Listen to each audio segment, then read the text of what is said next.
ขี่รถจากห้างอายเป็นคนจนน้องจึงไม่มีแฟนใหม่มาหาทุ่มเทให้น้องทุกอย่างหนุ่มจากห้างขอลาน้องไปหนุ่มเศรษฐีเขามีเงินแสนเงินล้านแต่ว่าอายนั้นบ่มีหยังก็มีแต่ใจอายบุญบ่มีเลยบ่ได้เคียงคู่ตามวัยอายจนบ่มีรถใหญ่บ่คือตามไปฟังเพลงเปิดแอร์อยากแก่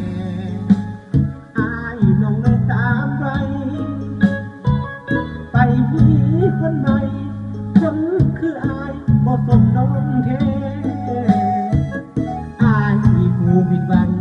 มานั่งให้ใต้ต้นดอกแคเลยกลายเป็นคน